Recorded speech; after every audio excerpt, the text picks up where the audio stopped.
계속해서 투데이 초대석 이어갑니다. 오늘은 학교 현장으로 가봅니다. 학교에는 학생들과 선생님만 있는 게 아니죠. 아이들 맛있는 점심을 챙겨주시는 급식 조리사분, 방과 후 아이들을 돌봐주시는 돌봄 전담사분, 또 학교 행정을 묵묵히 지원하는 실무사분들까지 학교 운영의 한 축을 담당하는 분이 많이 계신데요. 이분들 비정규직이라는 굴레에 갇혀 낮은 임금과 차별에 시달리고 있다고 합니다. 결국 임금 인상과 처우 개선을 요구하며 총파업을 예고하고 나섰는데요. 당장 학교 현장에는 급식이나 돌봄에 차질이 생기지 않을까 우리의 목소리가 나오고 있습니다. 그럼에도 파업에 나서는 이유, 그 목소리 직접 들어봅니다. 전국 학교 비정규직 노동조합 울산 지부 지연옥 지부장 울산 연결해서 만나봅니다. 안녕하세요. 안녕하십니까. 네, 먼저 학교 비정규직 현황부터 좀 짚어보죠. 울산의 경우 그리고 전국적으로 학교 비정규직 노동자들이 얼마나 되는지, 또 구체적으로 어떤 업무 맡고 계신지부터 여쭤봅니다. 네, 반갑습니다. 학교는 그 아이들을 위해서 많은 노동자들이 일하고 있습니다. 전국적으로 학교 비정규직이 15만 이상이 되고요. 예. 울산의 같은 경우는 교사 공무원 전체 학교 안에서 학교 비정규직 노동자들이 4분의 1, 25%를 차지하고 있습니다. 학교 비정규직 노동자라고 하면 보통 급식실에서 일하는 노동자들을 많이 연상하게 됩니다. 예. 아이들이 맛있고 건강한 점심을 책임지고 있는 영양사, 조리사, 조리실무사를 비롯해 교육과정 이후에 아이들을 방과 후 지원하고 계시는 돌봄, 늘봄 선생님들, 유치원 방과 후 가정 선생님들, 장애인 아이들을 지원하는 특수교육 실무사, 발휘되어주는 통학실무사, 코치라고 불리는 학교 운동부 지도자를 비롯해 아이들이 제일 즐거워하는 체육활동을 지원하는 스포츠 강사, 교육과정 및 행정 업무를 지원하는 교무실, 과학실, 행정실에서 근무하는 실무사님, 환경미화 선생님들, 학교 기능이 확대되면서 교육복지를 담당하고 있는 상담사, 교육복지사, 취업지원관, 사감 등 다 열거를 할 수 없지만 울산에는 50여 개의 다양한 역할과 이름으로 학교 비정규직 노동자분들이 일하고 계십니다. 예, 50여 개 말씀하신 것처럼 직군이 참 다양한데요. 그만큼 직군별로 겪는 고충도 제각각일 것 같습니다. 네. 주요 직군별로 어떤 어려움이 있는지 나눠서 설명해 주실까요? 학교에는 교사와 공무원 그리고 학교 비정규직 노동자들이 근무하면서 아이들을 키우고 있습니다. 각 직군마다 어려움과 고충이 조금씩 다를 수는 있지만 학교 현실은 교사, 공무원, 학교 비정규직 노동자들이 서열화되어 있고 예. 마치 학교 신문제처럼 차별이 구조화되고 있는 것이 문제입니다. 무엇보다도 대부분의 학교 비정규직 노동자들은 학교 운영에 따른 그 어떤 결정에도 참여할 수 없는 것이 문제의 핵심입니다. 학교에서 그 누구보다 우리에게 의견을 묻지도 않고 예. 그냥 시키면 시키는 대로 업무를 할 때가 부지기수입니다. 그러다 보니 학교의 아이들을 보거나 사무행정을 담당하는 분들은 학교 내에 논의 없이 일반적인 업무 분장과 업무 지시, 보호 조치조차 없는 민원에 항시 노출되어 있는 것이 현실입니다. 다들 잘 알고 계시지만 급식실에서 일하는 노동자들은 위험하고 힘든 열악한 작업 환경에서 빠르게 작업을 해야 되는 일이기 때문에 소위 말하는 골병, 화상, 배임, 넘어짐 등 산재 사고도 빈번하고 아프거나 하면 대체를 구하지 못해 제대로 병가조차 쓰지 못하는 어려움을 많이 호소하고 있습니다. 네, 시키면 시킨 대로 해야 하는 그 업무 열악한 환경입니다. 네. 이번에 교육공무직본부 여성노조와 함께 연대 총파업을 예고하셨습니다. 네. 구체적인 일정과 파업 규모 어떻게 계획하고 계십니까? 학교 비정규직 연대회의를 통해서 지난 10월 중순 쟁의행위 찬반 투표를 진행하고 압도적인 찬성이 가결되었습니다. 예. 최근 기자회견을 통해 총파업을 선언하고 이번 총파업은 종전과 다른 방식으로 릴레이 형태로 진행됩니다. 각 지역별로 묶어서 11월 20, 11월 21일, 12월 4일 부산, 울산, 경남을 비롯한 영남권 지역은 12월 5일 총파업을 결심하고 서울 상경 투쟁을 계획하고 있습니다. 네, 파업에 나서는 가장 큰 이유 역시 임금 현실화로 알고 있습니다. 현재 임금 체계의 가장 큰 문제가 뭐라고 보십니까? 사실 학교 비정규직은 아무 기준 없이 학교 정책이 바뀌면 바뀌는 대로 필요할 때 채용하다 보니 직종 지역마다 임금이 천차만별로 다릅니다. 하는 일은 비슷하지만 100개가 넘는 다양한 직종의 임금과 처우가 제각기였습니다. 그래서 임금의 현실과 동일화를 마련하고자 보통 이제 각 지역 교육청에서 임금 교섭을 진행하지만 지금은 교육부와 17개 시도 교육청이 같이 집단 임금 교섭을 진행하고 있는 이유도 바로 이러한 이유이기도 합니다. 예. 이런 문제점을 정부와 교육당국에 학교한 비정규직 노동자들도 노동이 존중받을 수 있게 동일가치 노동, 동일 임금의 원칙과 학교 비정규직 저임금 구조 개선을 통해 적절한 처우 기준을 마련하고 학교 비정규직 임금 체계 개편 시작을 요구하고 있습니다. 그러나 여전히 제자리 걸음이고 변화는 없는 것이 문제입니다. 임금 체계 개편을 위한 협의체를 전문가와 정부를 포함해서 구성하고 공정한 직무가치 평가와 임금 수당 기준 마련을 위한 연구 용역 조사를 다시 시작해 보자는 것입니다. 3년 전 연구 용역 결과로 보면 정규직 대비 업무에 비해서 역할이 한 80%, 90% 하고 있다는 연구 결과도 있거든요. 예. 학교라는 특성상 방학 때 일하지 않는 비정상적인 일자리 때문에 임금을 지급받지 못해 생활고에 힘들어하는 노동자분들도 있습니다. 여전히 정규직 대비 절반에도 못 미치는 명절 휴가비를 받고 있고 각종 복리후생 수당 차별과 최소한 동일 기준이 적용되는 것이 문제입니다. 또한 최저 임금에도 못 미치는 기본급과 각종 수당 차별에 묶여 정규직과 격차가 날로 심화되고 있습니다. 이러한 전반적인 구조적 차별 문제를 해결하려면 임금 체계 개편이 꼭 필요하다고 봅니다. 네, 잘 알겠습니다. 임금 외에도 현장에서 이것만큼은 꼭 개선이 필요하다. 목소리 높이는 부분이 또 있을까요? 네. 학교라는 한 공간에서 일하고 있지만 복무에도 여전히 차별받고 있습니다. 각종 연수와 역량 강화를 위한 교육, 그다음에 신학기 준비 등 학교 비정규직 노동자들에게도 아이들이 맞이할 수 있는 그런 시간들이 필요합니다. 전보를 하면 전 학교와 오는 학교의 인수인계 작업들도 필요한데 예. 그런 부분에 대해서도 복무가 보장되어 있지 않습니다. 들어야 하는 법정 교육과 또 의무 교육이 있지만 꼭 필요한 교육만 이루어지고 대부분 교육 시간조차 보장되어 있지 않고 필요한 교육도 개인 비용을 들이거나 집에 가서 하는 경우들이 많이 있습니다. 모성보호법이 강화되고 있는 추세잖아요. 예. 공무원에게도 있는 유아교육 제도도 확대되고 있음에도 불구하고 비정규직에게는 바뀐 이런 제도도 적용받지 못하고 있는 것이 현실입니다. 방학 중 임금이 지급되지 않아 생계 대책도 막막하지만 8시간 온전한 일자리가 아닌 시간제 일자리로 일하는 비정규직들도 있습니다. 그 넓은 공간을 학교 공간을 혼자서 그것도 7시간 근무하고 있는 환경미화 선생님들도 계시고 같은 일을 하면서도 8시간 5시간 나눠져 있는 유치원 방과 후 선생님도 아이들의 교육에 차별을 받고 있습니다. 업무를 줄이는 것이 아니라 그 누군가는 그 업무를 또 수행해야 되는 구조다 보니 학부모와 학교의 기능이 다양하고 역할이 수행하는 역할이 많이 요구되고 있지만 교사 공무원을 비롯한 대부분의 비정규직도 그 역할을 수행하고 있습니다.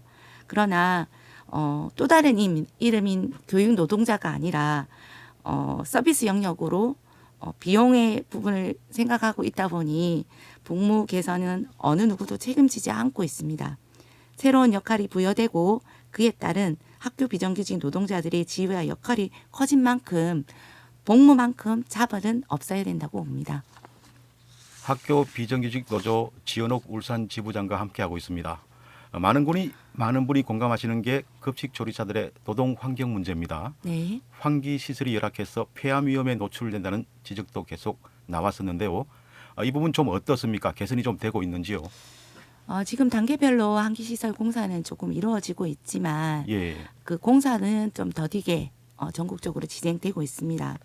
학교 급식실도 오랫동안 민주노총과 투쟁해서 산업안전보건법이 적용돼서 이제는 안전한 일터를 좀 보장받겠구나 했지만 아직까지도 제일 시급한 문제는 배치 기준의 문제입니다. 급식실 노동자들은 혼자서 감당해야 될 식수 학생 인원이 100에서 130명으로 배치 기준이 높은 것이 문제입니다. 국회 자료를 통해서 알 수 있듯이 공공기관에 1인당 담당하고 있는 인원이 평균 70명이고 군대에서 담당하는 인원도 70명 수준인데도 불구하고 17개 시도는 전부 다 전국 공공기관 군대보다 2배가량 높은 배치 기준을 하고 있는 것이 근본적인 문제입니다. 그러다 보니 급식 시간을 맞추려고 조리도 해야 되고 정신없이 일하다 보면 늘 안전은 뒷전일 수밖에 없습니다. 아무리 안전교육을 강조해도 일할 수 있는 인력 자체가 부족하고 예. 바삐 움직일 수밖에 없는 일과 위험에 노출되어 있어 열악한 작업 공간에서 산재 비율도 높을 수밖에 없거든요. 또한 조리 업무 외에도 과도한 위생 업무를 수행하려고 하다 보니 여기저기 골병이 난 상황입니다. 맛있게 먹는 아이들을 보면 책임감과 자긍심으로 일하고 있지만 몇 년 전부터 신규 채용자 미달과 입사를 해도 중도에 포기하는 분들이 늘어나고 있는 상황이라 실질적인 대책이 필요합니다. 아파도 상을 갑자기 당해도 대체 인력이 없어 100통이 넘게 전화를 하며 대체 인력을 구합니다. 나의 일을 대신하는 동료를 위해 발걸음이 떨어지지 않습니다.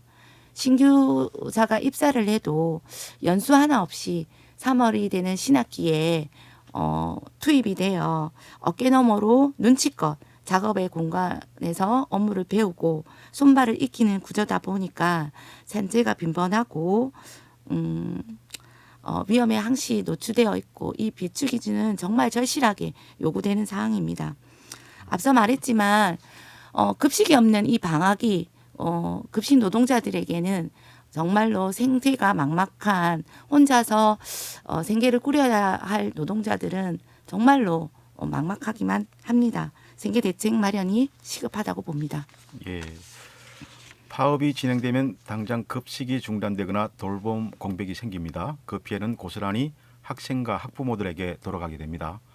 학생을 볼모로 잡는다 비판이 매번 나오는데 이 점에 대해서는 어떤 입장이십니까? 학교 비정규직 노동자들도 파업을 한다는 게 참 마음이 불편합니다. 예.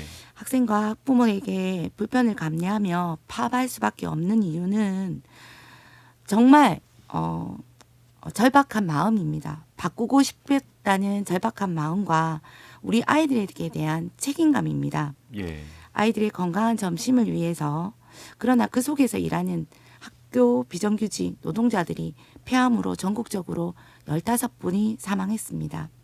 그러나 누구 하나 여기에 대해 책임지지 않고 정부도 근본적인 대책을 내어놓지 않고 있습니다. 힘들고 아무리 일하러 오지 않는 이 급식실 현장을 안전하고 건강한 이터를 만들기 위해 우리는 투쟁에 나섰습니다. 또한 일이 힘들고 고되도 맛있게 먹는 아이들 모습을 보면 안전하고 맛있는 건강한 점심을 지키기 위한 투쟁이기도 합니다. 비록 학교 안 비정규직 노동자들이지만 학교 안 근본적 구조적 차별 문제를 없애고 당당한 노동자 교육의 주체로 법과 제도를 마련이 절실하기 때문입니다. 공공기관인 학교인 만큼 아이들에게 평등하고 차별 없는 노동이 존중되고 안전한 이터를 만들기 위함이니 많은 시민 여러분, 학생, 학부모 여러분 응원과 지지와 관심 부탁드리겠습니다. 예. 현재 울산시 교육청과 임금 교섭이 진행 중인 것으로 압니다. 노조 입장에서 이 정도 안은 나와야 한다. 협상 마지노선이 있을까요? 네, 집단 임금 교섭에 10년 차 이제는 바꿔야 됩니다. 저마다의 다른 처우 임금이 다른 부분들에 대해서 머리를 맞대고 통일화하자. 그래서 임금 개편을 요구하고 있는 상황입니다. 예. 저임금 고강도 노동에 떠나는 급식소 노동자들 이제는 행복하고 안전한 급식을 위해 근본 대책을 마련하라고 이야기하고 있습니다. 그러나 노동조합이 생기고 나서 10년이 넘게 이 문제는 어느 누구도 책임지고 나서려고 하지 않습니다. 교육당국, 교육청, 교육감 의지도 여전히 부족합니다. 요구에 답하기는커녕 해마다 늘어나는 교육 예산에도 불구하고 비정규직에게는 줄 돈이 단 한 푼도 없다고 합니다. 예. 교육감은 책임감 있게 문제 해결을 나서고 교육 관계자에게 책임을 떠넘길 것이 아니라 우리가 결정할 수 있는 게 아무것도 없다고 교육 관계자들은 얘기합니다. 교육부와 정부가 나설 때입니다. 학교 비정규직 노동자들의 파업 사태를 내몰고 있는 건 결국 정부와 교육청, 교육감이라고 생각합니다. 문제 해결에 위해서 책임 있게 나설 것을 요구드립니다. 올해는 방학 중 생계 대책과 노동 존중 임금 체계 개편을 해결해야 된다고 얘기하고 있습니다. 최근 중앙행정정부기관 공무직들도 내년에 공무원 격차를 해소하고 복지차별 해소를 위해 기본급 3.8%, 명절휴가비 기본급의 120%를 국무회의나 예산을 통과시켰습니다. 예. 울산교육청도 다른 교육청 눈치 보지 말고 임금체계 개편 의지와 그리고 공무원과 임금 격차를 차별을 해소할 수 있도록 교육감이 이제는 결단해야 된다고 생각합니다. 사실 학교 비정규직 처우 개선은 여야를 막론하고 정치권에서 매번 나왔던 약속입니다. 그런데도 왜 현장에서는 이런 문제들 좀처럼 해소되지 않다고 보십니까? 새로운 정부가 바뀌고 기대가 큽니다. 학교 비정규직 노동의 가치, 노동이 존중이 있을 거라 생각했습니다. 급식실 근본 대책 마련과 학교 비정규직 차별 해소를 약속했지만 아직 바뀐 거는 없습니다. 학교 비정규직 노동자들도 각자 역할에 대해 더욱 자긍심과 긍지, 보람을 가지고 일할 수 있게 학교 비정규직 노동자들도 당당한 학교의 교육 주체로 의견도 내고 의견이 반영되는 구조가 없기 때문입니다. 예를 들어 학교 급식소 공사를 해도 이 속에서 일하는 노동자들인 방학 때 근무하지 않기 때문에 의견을 낼 수도 없습니다. 작업 동선, 각종 기구기계 설치, 면적 등 결정이 이미 돼버리고 공사가 진행된 뒤에 그 속에 몸을 맞춰 일할 수 있는 현실이 정말로 예. 분통이 터집니다. 아이들을 위해 보다 적극적인 학교 운영이 될 수 있도록 제도와 장치가 마련돼야 될 것입니다. 또 한 가지는 아직도 법적 존재가 마련돼 있지 않은 것이 가장 크다고 봅니다. 교사와 공무원은 법이 있습니다. 적어도 공공기관인 학교만큼은 비정규직 노동자들에게 평등하고 차별 없는 학교가 되려면 비형의 존재가 아니라 당당한 학교 비정규직 교육 주체로 인정하고 법과 제도가 선행되어야 노동자의 복지와 저임금 구조 문제가 해결될 수 있다고 생각됩니다. 네, 마지막으로 총파업을 앞두고 걱정이 많으신 학생과 학부모 그리고 함께 하고 계신 조합원들께 한 말씀 부탁합니다. 많이 힘들어들 하고 계십니다. 아이들 뒤로 하고 파업을 나오는 것이 마음은 많이 힘들지만 열악한 작업 환경과 고강도 저임금으로 전국적으로 급식실 신규 채용자 미달과 중도 퇴사자들이 심각한 상황에 이르고 있습니다. 예. 과연 급식이 진행되는 것이 놀라울 정도로 울산도 이미 신규 채용자 미달에 이어 올해 이미 21분이 그만두셨고 예. 그만둘까 고민하는 분들도 여전히 존재하고 있습니다. 울산의 산재 비율이 높은 건 교육청이 단순히 노동자의 부주의에 의한 사고가 다수라고 이야기하지만 그 근본적인 요구, 노동 강도 하향을 위한 배치 기준의 문제가 몇 년째 요구되고 있지만 논의조차 되고 있지 않는 게 큰 문제입니다.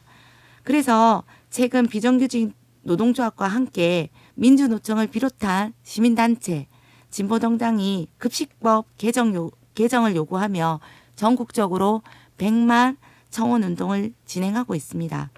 아이들에게 행복한 급식을 위해 건강한 노동이 될 수 있도록 시급히 학교 급식실 조리신무사 1인당 적정 인원 기준을 마련하는 법과 제도가 절실합니다. 학생, 학부모님 그리고 시민 여러분, 급식법 제정 100만 청원 운동에 함께 많은 분들이 동참해 주시기를 부탁드립니다. 학교 비정규직 노동자들의 목소리에 귀를 기울여 주셔서 감사드리며 아이들에게 비정규직 없는 세상을 물려주기 위한 투쟁에 많은 관심과 응원 부탁드리겠습니다. 감사합니다. 네, 오늘은 학교 비정규직 노동자들의 고충 그리고 파업에 나서는 이유 자세히 들어봤습니다. 아무쪼록 현장의 목소리 반영이 돼서 대화가 잘 풀렸으면 합니다. 지금까지 투데이 초대석 학교 비정규직 노동자 울산지부 지연옥 지부장 만나봤습니다. 귀한 말씀 고맙습니다. 감사합니다.